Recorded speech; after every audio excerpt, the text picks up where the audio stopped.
The trade deadline is fast approaching. Pistons obviously involved, Jeremy Grant rumors, but could they make some other trades that are not involving Jeremy Grant and could involve a few players, I should say, from the Sacramento Kings? We'll talk about that today with a special guest on today's episode of the Locked On Pistons podcast.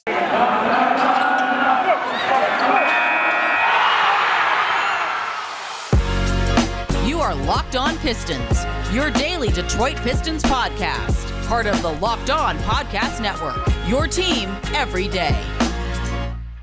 What's the deal? Welcome back to another episode of the Locked On Pistons podcast. Per usual, I am your host, Kuka Hill. You can find me over on Twitter at Kuka Hill. I want to thank you guys for making Locked On Pistons your first listen of every single day. We are free and available on all your podcast platforms. And if you haven't already, head to the YouTube channel, hit that subscribe button. It's the best way to support the podcast. We just crossed over 1,400 subscribers. I really appreciate all the support you guys have been showing over there. But if you haven't already, and if you're watching this on YouTube and you haven't hit the subscribe button, I know there's a lot of you guys have done that. Just hit that subscribe button. It's the best way to support the podcast. I'd really appreciate it. But like I said, trade deadline's coming up soon. I believe in a few weeks here now. Jeremy Grant obviously is at the center of rumors for the Detroit Pistons, and he's going to continue to be until he gets traded, which he is going to get traded. But there's also some rumors that the Pistons are interested in some other players, some lower key type of trades, and a few of them come from the Sacramento Kings. So we're going to do this until the trade deadline. I'm going to talk about a few players from each team that apparently the Pistons are linked to. And today, we are lucky enough to bring the Locked On Kings host, Matt George, on to talk with us about some of these Sacramento Kings players. Matt, how you doing, man? Cool. My brother in NBA suffering. How are you, boss? It's a pleasure to be on with you. Yeah, I'm doing good, man.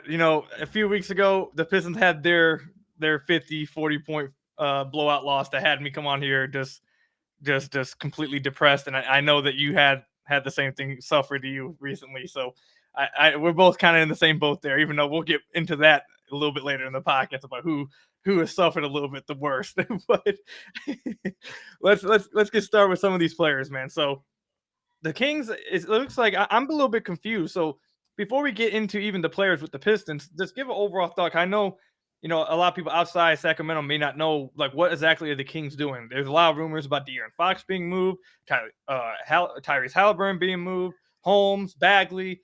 What's going on with the Kings right now? Could you give, like, a quick explanation about what mode they're in right now? Are they selling, buying? What's going on? Yeah, I mean, you're right to be confused because we're confused here too in Sacramento because the Kings seem to be teetering two lines. Now, we believe, and from what I've understood of Monte McNair all season long, the expectation is for the Kings to be heavy buyers here at the trade deadline, which is absurd to consider with the Kings being 3.5, almost 4 games back of the 10th seed in the Western Conference. We're not talking back of a playoff spot.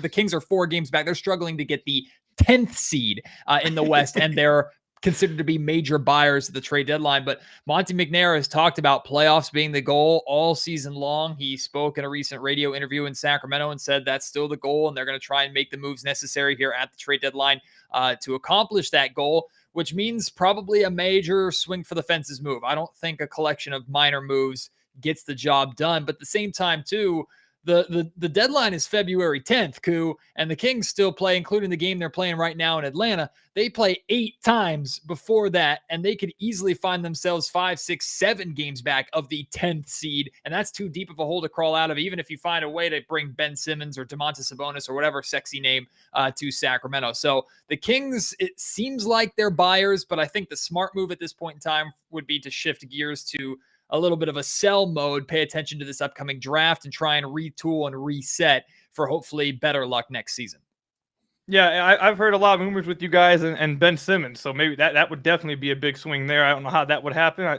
Maybe De'Aaron Fox included in that. I don't know how it would work. I saw a recent rumor with Halliburton and a bunch of other stuff, so it's definitely going to be interesting to watch the Kings, especially with their names being brought up in Ben Simmons trades. But you got De'Aaron Fox, you got Halliburton. Obviously, those guys are probably way out of the reach of the Detroit Pistons. But there are a few other guys that have been mentioned that the Pistons may be interested in, and it sounds like that you guys may be interested in moving on from. There's 2 guys that we're going to talk about. First up, I want to ask you about Richaun Holmes. So the Detroit Pistons, if I understand you're dealing with your own thing over there in Sacramento, but the Pistons, if you didn't know, have a major need for any kind of big guy. Just anyone taller than 6'9", basically. They don't have their starting center is basically 6'8".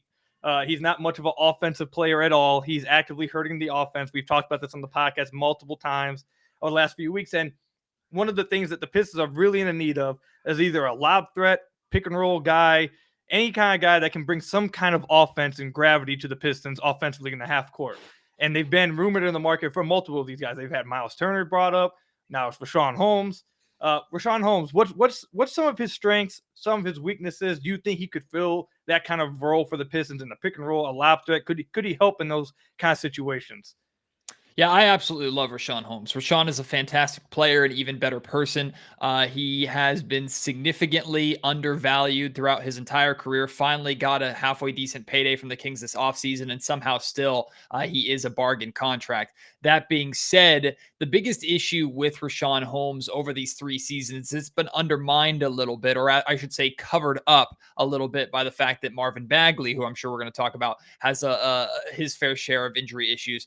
Richaun has missed a good amount of games over these 3 seasons that he's been with Sacramento. Now, he's still more than a starting caliber center in the NBA, in my opinion. Some people say if Richaun Holmes is your starting center, you're probably not a good team. I don't think those people watch Richaun enough. That being said, Richaun's biggest weakness, at least offensively, is what the modern NBA is all about, and that's shooting. Now, I've seen Richaun capable of hitting outside shots. In fact, if you go back to early on in his career when he was playing in Philadelphia, he shot a halfway decent amount. In Sacramento, I've seen him work on that 3-point shot, but he doesn't take it very often. So he's not going to do much to help you space the floor. However, if you're looking for a pick and roll guy, he's an excellent fit. He and Tyrese Halliburton are like 2 peas in a pod, cut from the same cloth. They are on the same wavelength. The way they play pick and roll is a major difference between the way or compared to the way De'Aaron Fox and Richaun Holmes play the pick and roll. He's super smart. He's athletic. He's hungry. He does get into foul trouble a little bit. Defensively, he's not the greatest of rim protectors because he's undersized, but he more than holds his own. If the Detroit Pistons were to get Richaun Holmes, I think he would very much so fix that starting center issue that they have there. However, it's not going to cost Detroit a massive amount to get a player like Richaun, but he's not going to come cheap either because the Kings are very happy with him. Yeah, and contribute to your point here, I'm looking at his synergy chart right now.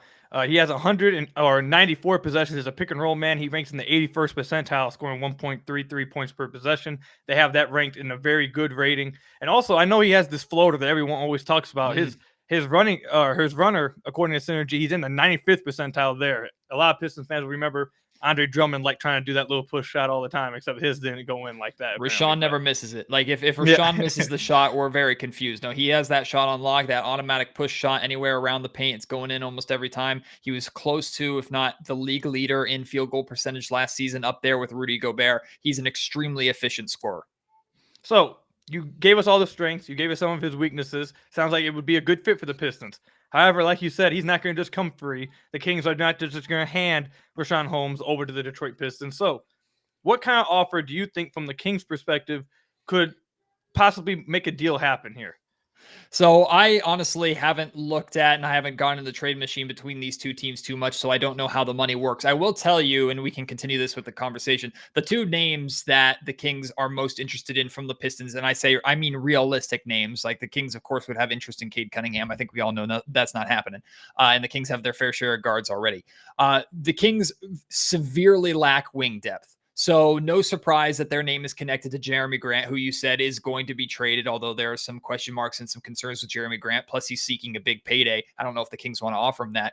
But I personally like, and I think the Sacramento Kings would really be interested in Saddiq Bey. In fact, we know that the Kings tried to float Marvin Bagley out in a swap for Saddiq Bey last season at the trade deadline, and the Pistons obviously said no. So I don't know financially how it works. I think a combination of the two for Richaun Holmes would be asking way too much, in my opinion, even though the Kings would love to make that kind of deal happen. Draft pick situation, picks for both teams aren't very good, so maybe a pick swap that potentially favors the Kings, depending upon who's going back to the Kings in the deal. It's a little more even of a trade than I think people would realize. And I think it's a trade that I think the Pistons in the short term would probably win until the Kings find a replacement center, because they really don't have that yet. Fair enough. And we'll continue that conversation because there's something you said that I want to hit on, but we'll talk about that when we come back from the ad break. So, like I said to you guys all the time, we got to keep the lights going. Let me tell you guys about one of our sponsors, BetOnline AG. BetOnline would like to wish you a happy new betting year as we continue our march to the playoffs and beyond. BetOnline remains the #1 spot for all the best sports wagering action for the 2022 season. New year and new updated desktop and mobile website. To sign up today and receive your 50% welcome bonus on your first deposit. Just use our promo code LOCKEDON to get started. From football, basketball, hockey, boxing, and UFC right to your favorite Vegas casino games, don't wait to take advantage of all their amazing offers available for the 2022 season. BetOnline is the fastest and easiest way to wager on all your favorite sports. So again, check out their new updated desktop or mobile website to sign up today and receive your 50% welcome bonus on your first deposit. Just use our promo code LOCKEDON to get started. BetOnline, where the game starts. So I want to thank you guys again for making Locked On Pistons your first listen of every single day. We are free and available on all your podcast platforms. And if you haven't already, head to the YouTube channel, hit that subscribe button. It's the best way to support the podcast. Like I told you earlier, we did pass 1,400 subscribers. We're doing a great job over there showing how great of a fan base we have over here at the Locked On Network. Continue to show that support. Hit that subscribe button. And by the way, go check out Locked On Kings over there as well. Matt does a great job over there. He's extremely funny. He does a great job of keeping the Kings interesting. So make sure you go check that out if you haven't already. But you brought up something. We're going to talk about Marvin Bagley. I think everyone knows that. I'm sorry to spoil the podcast for you guys, but I think you guys saw that coming already. But you said something there that I thought was interesting. So I don't know if the Pistons would be interested in trading Saddiq Bey for a center at this point because of the draft coming up, and they might look for a center, or most likely will look for a center in the draft. I don't know if they get rid of Jeremy Grant or Saddiq Bey, but I do think what would you think about a Jeremy Grant swap for Richaun Holmes? And their salaries don't match, so I think the Pistons you'd have to fill in a salary for Richaun Holmes. Do you think that you guys would do a trade involving Jeremy Grant for Richaun Holmes and something else? Because I'm assuming, from what I understand, the Pistons probably would want something else with Richaun Holmes if they're trading Jeremy Grant. So do you think that would be too much of a win for the Pistons in your mind if they wanted Richaun Holmes and something else, or do you think that would be fair or fair trade even wise? Yeah, so in that deal, the Kings would be sending out $10 million and taking back $20 million. So there obviously is going to be the Kings would have to find a way to make that work. Now they could include Tristan Thompson's $9.7 million and probably call it a wrap there. Not that I know Tristan probably doesn't excite anybody in Detroit. That's more just a filler at that point to get the deal done. Here's what I'll say about that.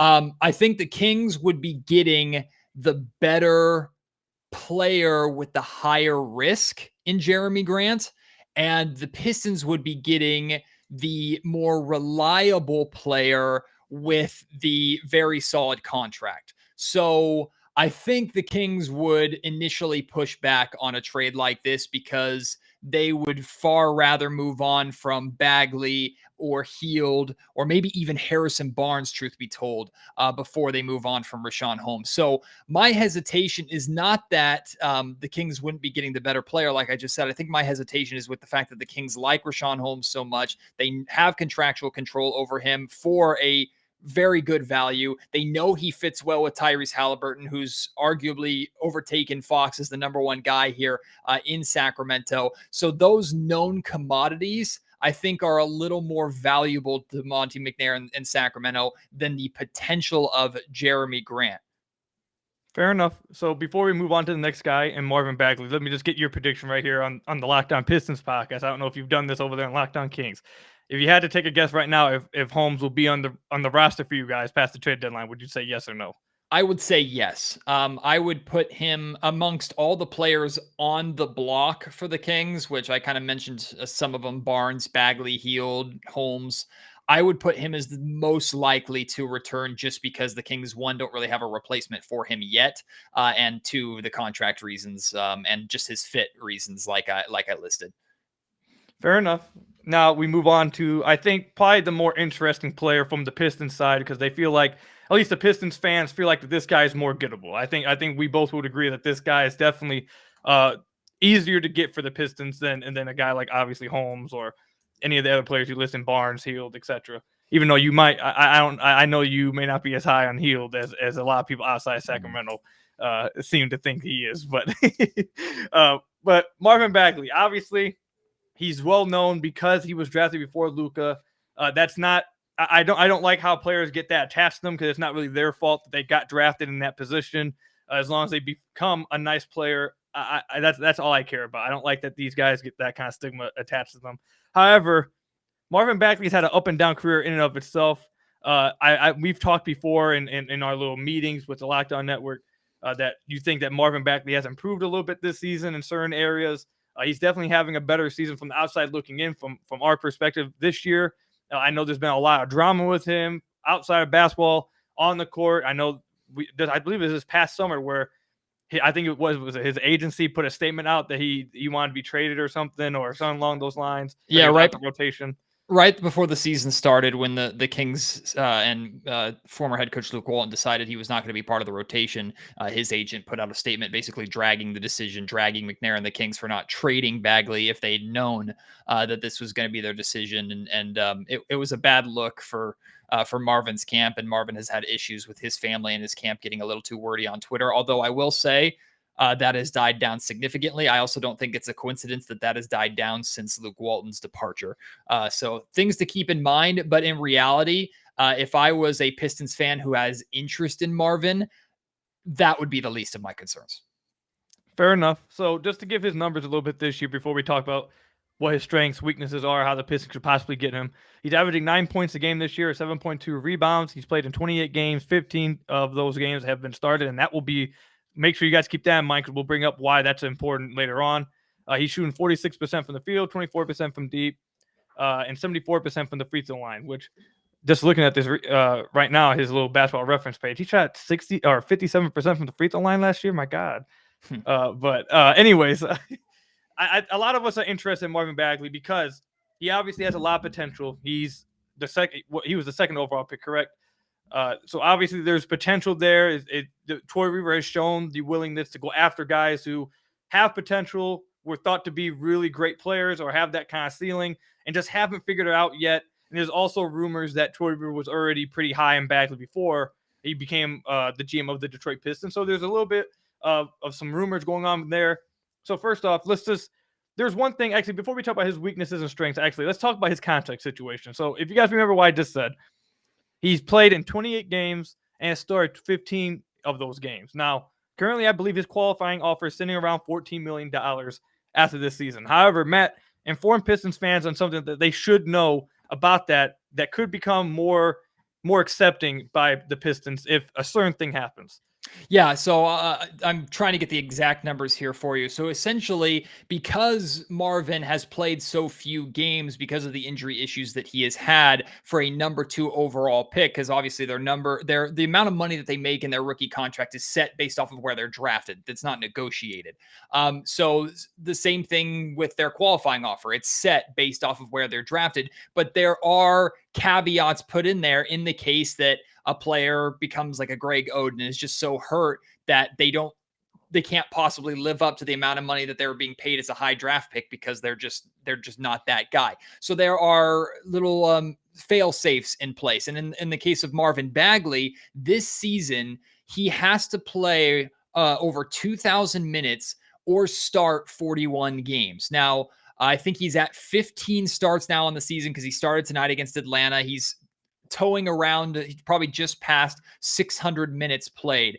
If he does not reach either of those marks, not both of them, either one, either start 41 games or play 2,000 minutes, then his qualifying offer, which is just shy of $14 million, is cut in half to 7.3. So in the event that the Pistons were to trade for Bagley, acquire Bagley, and I assume he doesn't reach either of those milestones, he becomes significantly more affordable at that qualifying offer. And of course, a qualifying offer is just a qualifying offer. He could reject that, test free agency, and the Pistons might be able to get him for even cheaper versus if he was issued a $13 or $14 million qualifying offer. I think Bagley and his camp would take that risk and take that money because he's probably not making anything close to that ever again in his career.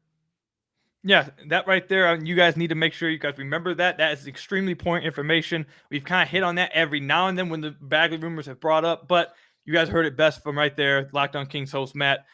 Matt, tell us a little bit about his strengths and his weaknesses. Obviously, We've talked a little bit on the podcast before Matt came on, just very sparingly, but that his defense is something that needs to be worked on. Has he gotten better in that department? What does he bring offensively?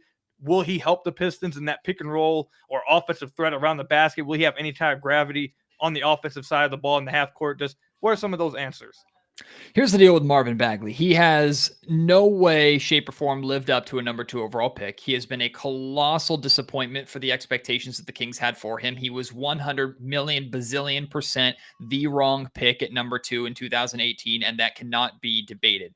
That being said, Marvin still has the potential to be a very solid player. His potential is not nearly as high as we were all hoping for. We were thinking that he could be a 20-10 guy in his sleep. I think he's capable of 20-10 games every once in a while, but a 20-10 average, at least here in Sacramento, that was never really going to be the case. However, I will say, and I've told you this before off the air, Koo, I think Marvin would be a fantastic fit in Detroit. I think he has the capability of going to the Pistons. He needs a fresh start more than anything else. Marvin just needs a fresh start, and he can go to Detroit. You might try and start him at the center. Some think that's his natural position. Others think his natural position is a 4, and he's been working on his outside shot to space the floor a little bit so he can play either of those positions. Defensively is where he really gets hurt because he's not necessarily quick enough. He should be, but he hasn't been quick enough to guard 4s on the perimeter, and he's not strong enough yet to bang with 5s around the rim. So defensively, he is a liability. However, he's gotten better from being completely unplayable last season to still being a liability, but not horrible this season. And then offensively, I mean, the guy can score in his sleep. He's got such great athleticism. We talk so much about his second jump around the rim to where he can get an offensive rebound and a putback in half a second. It's that quick.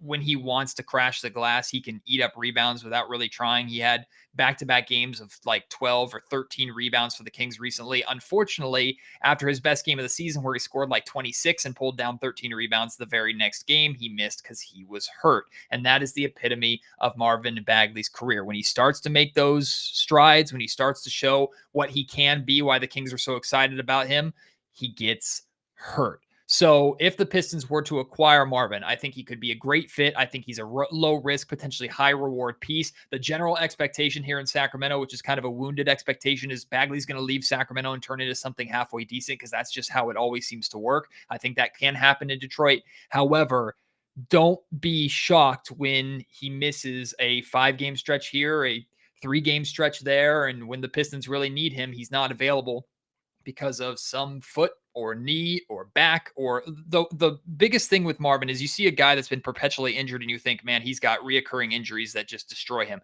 It's really not. He's hurt both feet. He's hurt his hands. He's broken his thumb. He's hurt his back. He's hurt his leg. Like, he just has been extremely unlucky with injuries. He's also really not reliable. However, he can become reliable. He can be a good fit in Detroit. And I think if he came in and was a day one starter for Detroit, he would probably be a 17-8, 17-9 guy almost immediately.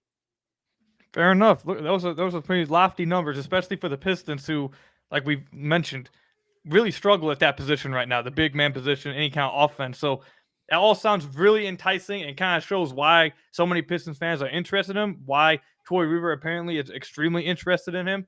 But when we come back, we'll talk about trade offers that possibly could get Marvin Bagley in a Pistons uniform. Is there a deal out there that could be made that will make sense for both sides? We'll talk about that when we come back from the ad break.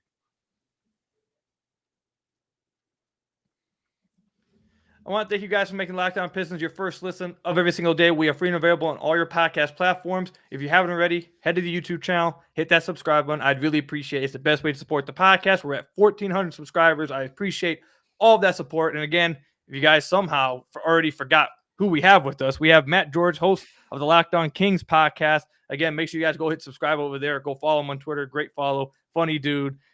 Even with everything going on with the Kings, obviously.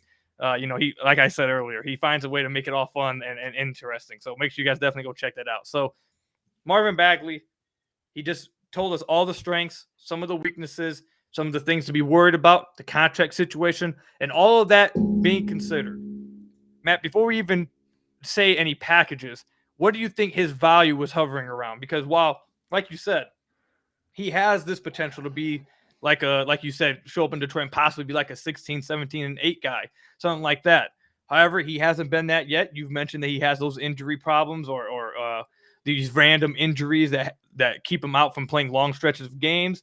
He has the defensive issues. So it's confusing, at least on my, actually maybe not confusing, but hard to gauge what exactly his value is, because on my end, it's like you see this potential of what he could be, but you don't want to trade for potential. I would say you don't want to overpay because of that, but then also you don't want to like completely lowball the Kings and like spit at them basically. Like you don't want to do either of those things. So what do you think his value is hovering around right now, factoring in both his potential, what he actually is right now, and some of the negatives that could keep him from reaching where he could get?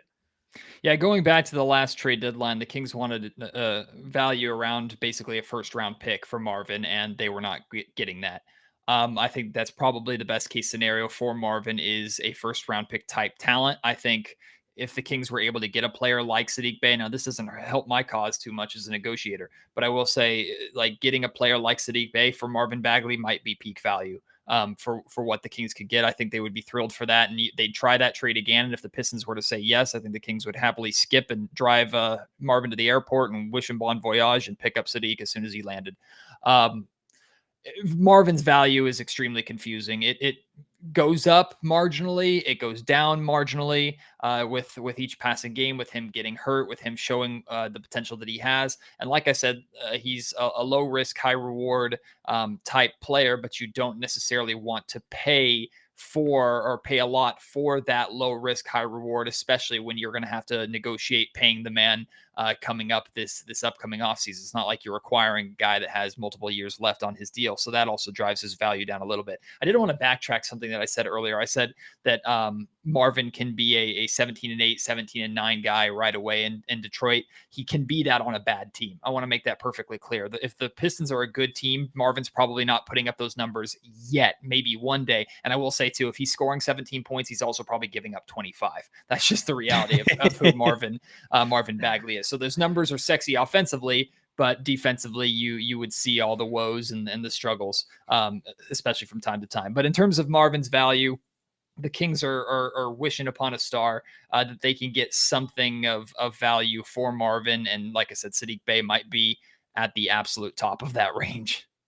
All right. So speaking of that, I'll just say this: the Pistons are probably absolutely not going to offer Saddiq Bey. It's not going to happen with that.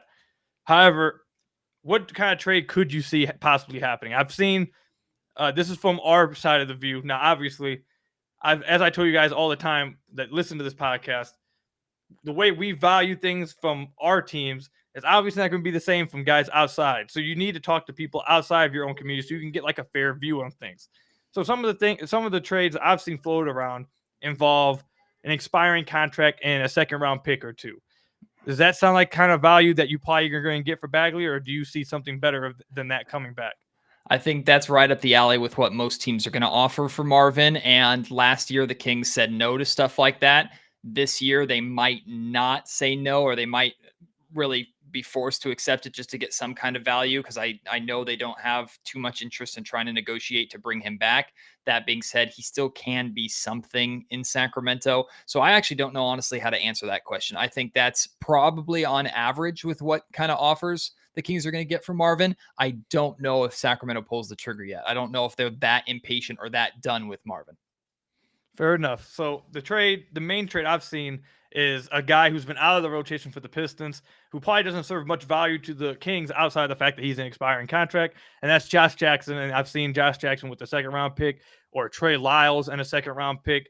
That's the kind of trades I've been seeing around. It sounds like, from at least Matt's point of view and from a Sacramento point of view, that sounds like something that may have been already, that sounds like that may be his value, but not something that maybe the Kings are ready to pull the trigger on yet, and maybe would rather take the risk on trying to figure it out with Bagley the rest of the season, and possibly maybe going forward, possibly, who knows?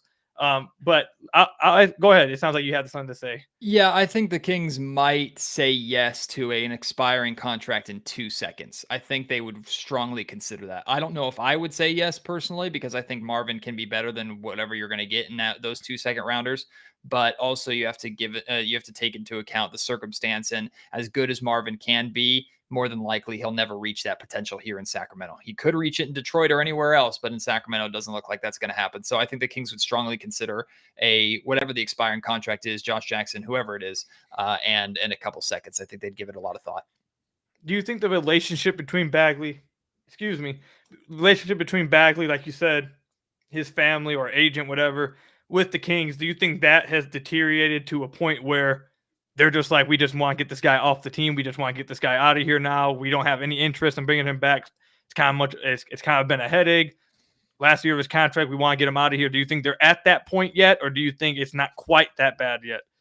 I know I was at that point at the beginning of the season, but since really Walton was fired and Alvin Gentry started playing Bagley more and Bagley started responding to those minutes, it reminded me of the value that Marvin has, because I was ready to send Marvin packing for a Target coupon and a box of cookies at that point in time. I was just ready for it to be done. And I was ready for the saga to be over, for the Kings to take their lumps, know that it was a complete failure. They botched the second round pick that could have changed the organization around completely. They botched it. Just let that dream die, let that ship sail, and just take your lumps and move on. But you're still, the thing with the Kings is, and this might be a similar thing in Detroit, like the Kings don't attract talent. They don't. So when you have a talent with the potential of Marvin Bagley, you can't just let that talent walk for nothing. And unfortunately, Monty McNair failed with that, allowing Bogdan Bogdanovic to go to the Atlanta Hawks for nothing. That is something that you just cannot do in Sacramento. So I hope McNair has learned that lesson. I think the Kings are going to try to milk every bit of value they can out of Marvin Bagley rather than just get rid of him for peanuts. Fair enough. And like we ended the last segment with Richaun Holmes, I asked you the same question here. If you had to bet on whether Marvin Bagley will be a Sacramento King after the trade deadline, would you say he is or he's gone? I'd say he's gone. I think right.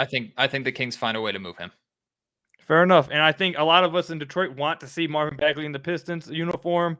It sounds like it would be a good fit, and he would also have the chance to be the kind of player that he possibly could be in the future. The Pistons desperately need a guy who has any kind of offensive gravity, any kind of offensive talent. With Cade Cunningham and Killian Hayes, both of those guys desperately need themselves a pick and roll guy, a guy who can score the ball offensively in the pick and roll, any kind of presence like that. They desperately are needing that. Right now, Isaiah Stewart just isn't the answer. He's better served off the bench. And even if Marvin Bagley came off the bench because they wanted to avoid the $14 million qualifying offer, playing him minutes with Killian Hayes, playing him minutes with Cade Cunningham, I feel like would help them take some of the pressure off them and open up driving lanes, open up so much more on the basketball court that simply having Isaiah Stewart on the floor just hasn't done, which we've talked about a lot on the podcast. But before we end it, I wanted to have a little fun with Matt here. Matt, go ahead. We'll spend like maybe 5 minutes doing this. Give your argument for why Kings fans have suffered worse than the Detroit Pistons have over the past however many years you want to go. All right, I'll fist fight you for the king of the toilet bowl here. Look, the best thing that I can say, the best argument that I have is that the Detroit Pistons have at least had a number 1 overall pick. And as much as Cade Cunningham hasn't been the most impressive this year and not living up to the biggest of expectations, of course, he's been hurt as well. There's still hope tied to him, where the Kings, the best pick that they had, number 2 overall, they completely botched. Their number 5 pick, who we all thought was going to be the leader and the star in Sacramento, who still has the potential to be in De'Aaron Fox, is showing that he's maybe not as much of that leader and star as the Kings were hoping that he would be. Plus, this team is just a gigantic cluster, basically on a nightly basis. They're a team with a lot of talent that continues to just royally suck, versus you look at a Detroit Pistons team and you go, yeah, I expect that roster to be bad. The Pistons, I would say, live up to expectations. The Sacramento Kings can't even set expectations because they're so inconsistent. They're so bad and they're so annoying that they have me, for the first time in the 21 years that I've watched Kings basketball, dreading every single time they take the floor, which has never happened to me before. So look, I feel for Detroit Pistons fans too. Hang on to the fact that you had a number 1 overall pick. We saw that legendary reaction that you had when the Pistons won the lottery. That moment of elation, I remember the Kings getting when they moved up to number 2 overall, and then it turned into a gigantic disaster that hurts me to this day. So you know what? If the Pistons have had it worse, prove it to me. I don't care, because the Kings suck. My life sucks. My podcast is doing great, but I want to cry. Thank you, Daku. So I brought a child into this world, and I might raise him a Kings fan, which I think is child abuse. It's probably child abuse. Like I have him watch Kings games with me, and I think the like what is it? Controlled parenthood? What the hell? The parental control, whatever. Kids cops. I don't know what they're called. They're gonna come and take my kid away because I'm raising him a Kings fan. So I would keep it a stack with you guys. I was never planning to argue with Matt. Yeah. Because, I win because he would 100% win this. But the only reason why I had to have this happen on the podcast is because I literally had a Sacramento Kings fan comment on one of my YouTube videos a few weeks ago and hint that this kind of thing goes on your podcast, and we've all joked around about it on the Locked On meetings. That bro, I started my podcast yesterday wearing a Jester's hat because the Kings lost by 53 points to the Boston Celtics. That's how my day goes. I have a Kings jersey in my closet that I'm thinking about burning that says optimism on the back. I wrote a rap song about how Marvin Bagley was going to be better than Luka Doncic. I have never, ever stooped so low. I have tears in my eyes. I love Detroit fans, though, man. I remember growing up as a kid, the Kings and Bad Boy Pistons had some phenomenal battles growing up, and I hated that team. I hated Rasheed Wallace. I hated Ben Simmons. You know who I hated the most was Taurean Prince, because Taurean Prince would absolutely demolish the Kings for no reason. Same with Rip Hamilton, Chauncey Billups as well. That entire team ate the Kings for breakfast sometimes, even when the Kings were really, really good. But we had some good battles between those two teams. It's a shame that we didn't get more classics between those two.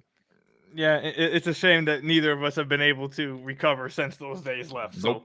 So hopefully it's coming for both of our franchises. And, last thing I'll say, and then we can wrap up the podcast is, from the outside looking, the Kings, like you said, shouldn't be as bad as they are. They got Halliburton, who a lot of Pistons fans are sad they didn't take him over Killian Hayes, even though everyone who listens to this podcast knows I still love Killian Hayes. But everyone's disappointed they didn't take Halliburton instead of Killian Hayes. They got De'Aaron Fox, who is supposed to be the up and coming superstar and face of the franchise for the Kings. They got Richaun Holmes. They got Harrison Barnes, who we think, like, outside Sacramento, sounds like a good player. He is. So it's like they shouldn't be as bad as they are. And maybe, just maybe, Matt, they turn it around this season. Maybe they go out and get Ben Simmons, and it turns into like a serious push, and all of a sudden we're looking at them making the playoffs. Maybe something like that can happen. The Kings don't want Sadiq Bey. The Kings don't want Killian Hayes. The Kings don't even want Cade Cunningham or Jeremy Grant, because whatever player they acquire will come into Sacramento, step on the hardwood for the first time, and forget how to play basketball, because that's all that ever happens with this damn Kings team. And meanwhile, Marvin Bagley will leave and go to Detroit and will become a 30-16 guy for no freaking reason. And we'll have to live with that suffering while Luka Doncic drops 70 on our head. I'm going to bed, Koo. Leave me alone. Let me go. Can I go? We'll wrap up the podcast there. We'll leave it alone. Thank you, Matt, for coming on, man. Let everybody know where they can find you, your podcast, and some of your suffering. If you want to tune into the Locked On Kings podcast, bring alcohol and voodoo dolls, because we're looking for any possible route to save ourselves, dude. It's tough, but we try and have as much fun as possible following the biggest disaster in all of professional sports. And his name is Buddy Hield. Thank you, Matt, for coming on, man. I'm seriously crying. Thank you, Matt, for coming on, man. You can follow him on Twitter at MattGeorgeSAC. Thank you for coming on again, man. I appreciate it. It was a lot of fun. I'm not joking. If you guys are watching on YouTube, I'm literally in tears. Appreciate you guys making Locked On Pistons your first listen of every single day. We are free and available on all your podcast platforms. Head to the YouTube channel, hit that subscribe button. It's the best way to support the podcast. Make sure you guys make Locked On Bets your second listen of every single day. Your one-stop shop for all your betting needs, hosted by your boy Q, with inside analysis from Lee Sterling. Make sure you make that your second listen on every single day. I hated him. Until the next podcast, I'll catch you guys later. Go check out Matt George on Twitter and his podcast, Locked On Kings. And until next time, I'll see you guys later. Maybe the Pistons will trade for one of these Kings players and it'll work out for both teams.